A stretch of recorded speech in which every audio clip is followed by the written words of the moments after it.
ओम शांती. आजची तारीख आहे 10 मार्च 2026. आज बाबा म्हणतात, गोड मुलांनो, सर्वात मोठा आजार देह अभिमानाचा आहे. त्यामुळेच डाऊनफॉल म्हणजेच अधःपतन होते. त्यामुळे तुम्ही देही अभिमानी बना. प्रश्न आहे, तुम्हा मुलांची कर्मातीत अवस्था कधी होईल? उत्तर, जेव्हा योग बलाद्वारे कर्मभोगावर विजय प्राप्त कराल, पूर्णतः देही अभिमानी बनाल. हा देह अभिमानाचा रोगच सर्वात जास्त वाईट आहे. यामुळेच दुनिया पतित बनली आहे.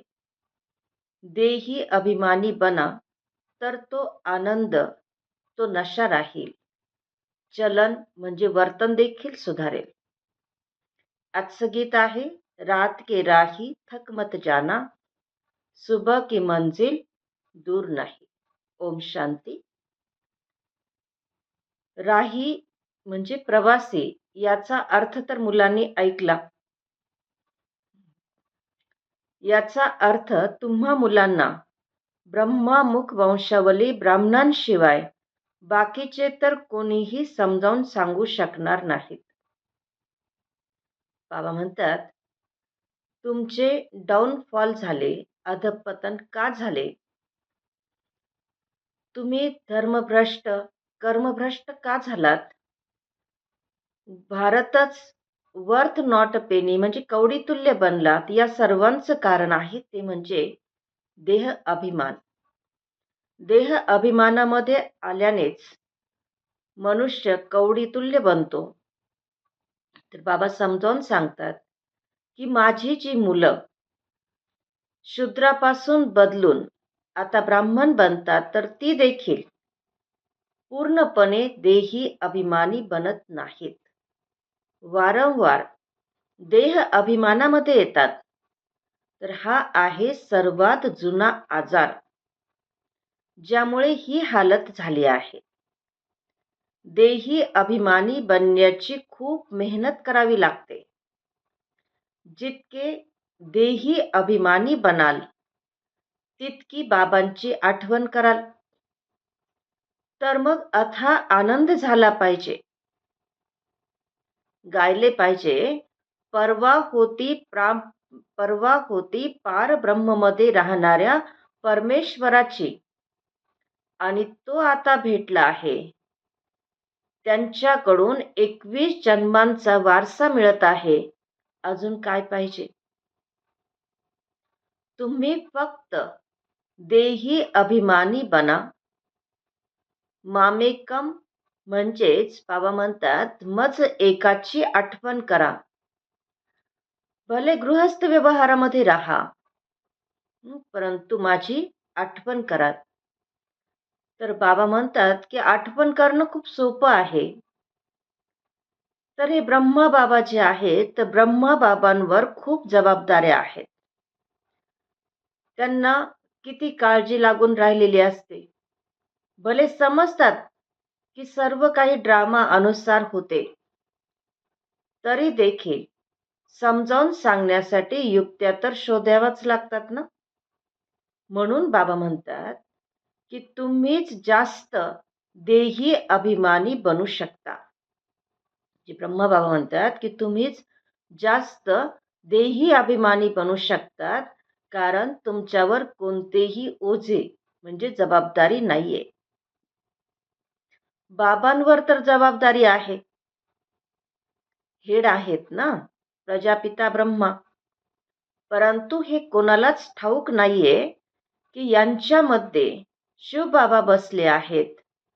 तुमच्यामधील देखील कोणी मुश्किलीने या निश्चयामध्ये राहतात.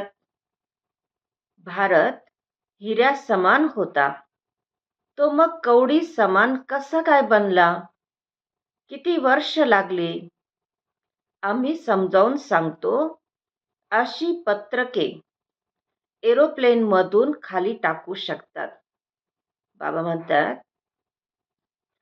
की भारत हिऱ्या समान होता, मग तो कवडी समान कसा बनला?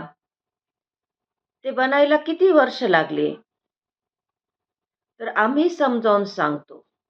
अशा आशयाची पत्रके म्हणजेच पर्चे एरोप्लेन मधून खाली टाकू शकतात की जेणेकरून सेवा होईल. बाबा म्हणतात, वर्तमानपत्रांमध्ये देखील द्यावे लागेल. निमंत्रण पत्रिका सुद्धा सर्वांना पाठवून द्या. बाबा म्हणतात, मी तुमच्याकडून दान घेऊन काय करू? मग जे भरून द्यावे लागेल. मी पक्का सराफ आहे. म्हणजे कुणी समजतात की आम्ही देतो यज्ञामध्ये.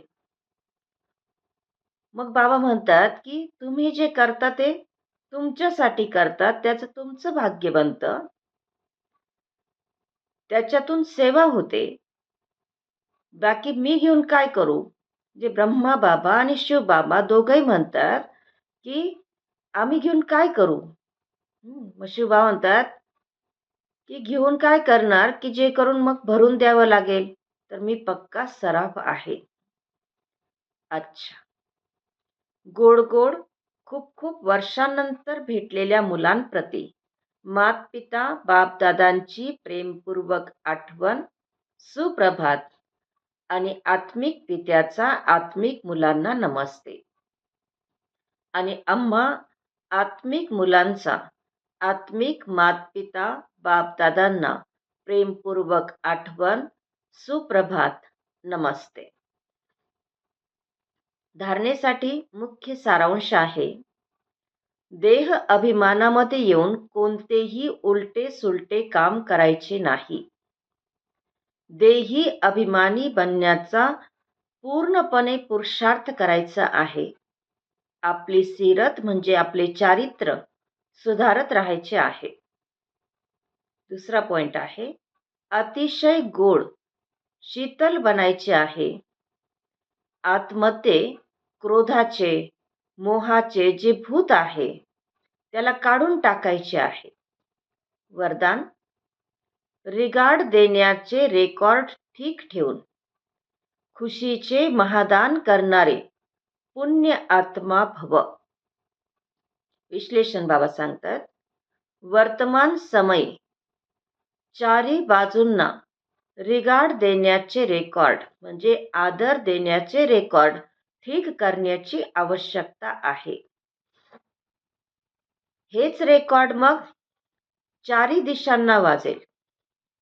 रिगार्ड देणे आणि रिगार्ड घेणे. छोट्यांना देखील रिगार्ड द्या, मोठ्यांना देखील रिगार्ड द्या. हे रिगार्डचे रेकॉर्ड आता निघाले पाहिजे. तेव्हा खुशीचे दान देणारे महादानी पुण्य आत्मा बनाल. कोणाला रिगार्ड देऊन खुश करणे हे मोठ्यात मोठे पुण्याचे काम आहे, सेवा आहे. आजचा सुविचार आहे, प्रत्येक क्षण अंतिम क्षण समजून, प्रत्येक क्षण अंतिम क्षण समजून चाला, तेव्हाच एव्हर रेडी राहाल. मातेश्वरीजींचे अनमोल महावाक्य आहे. मम्मा म्हणतात, तमोगुणी मायेचा विस्तार. याच्यावर मम्मा समजून सांगत असताना म्हणतात की मनुष्य समजतात की सतोगुण, रजगुण आणि तमोगुण एकत्र चालत असतात. परंतु विवेक म्हणतो, सत्सद विवेक म्हणतो की आपण जेव्हा सतोगुण म्हणतो तर या सतोगुणाचा अर्थ आहे संपूर्ण सुख. अर्थात सारी सृष्टी सतोगुणी आहे. बाकी असे म्हणणार नाही की जो सत्य बोलतो तो सतोगुणी आहे आणि जो खोटे बोलतो तो तमोगुणी आहे. अशीच दुनिया चालत आली आहे.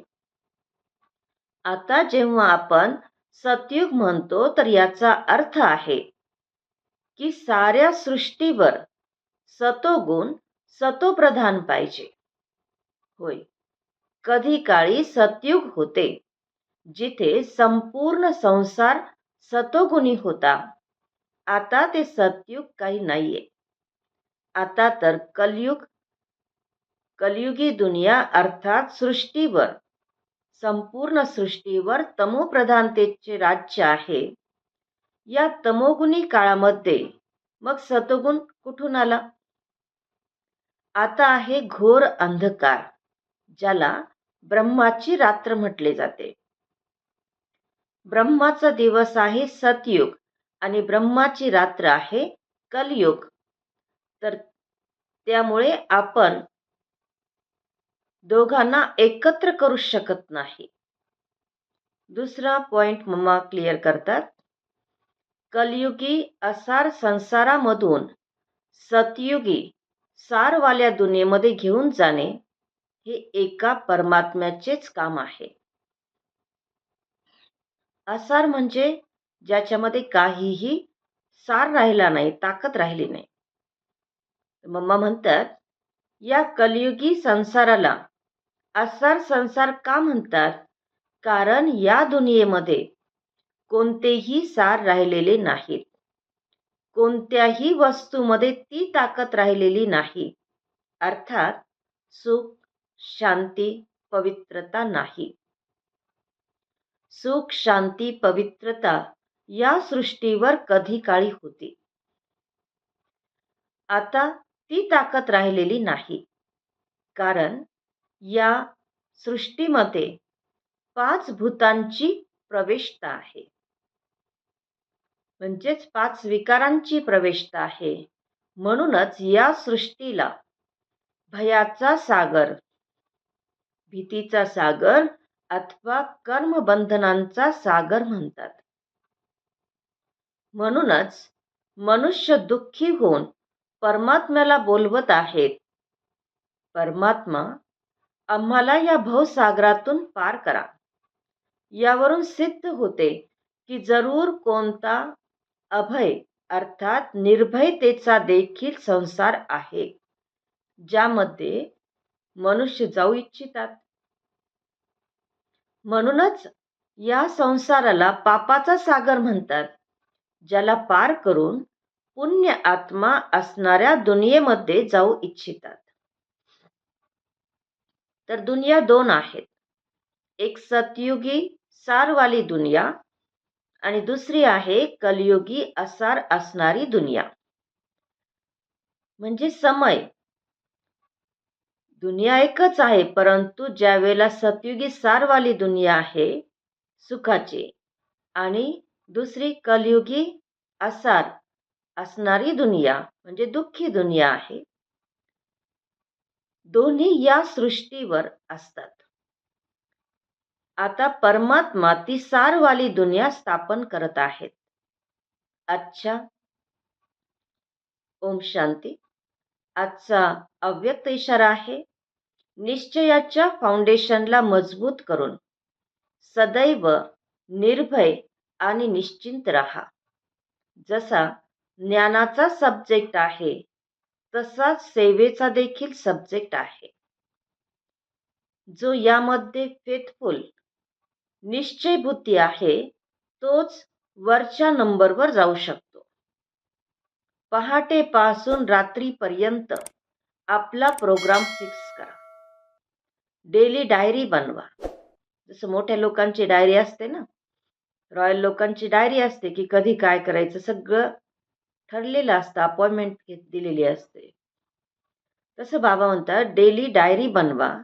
कारण तुम्ही जबाबदार आत्मे आहात, साधारण आत्मे नाहीत. विश्व कल्याणकारी आत्मे आहात. तर जी जेवढी मोठी व्यक्ती असते तर त्यांची दिनचर्या सेट असते. म्हणून आपली ही दिनचर्या सेट असावी. ओम शांती.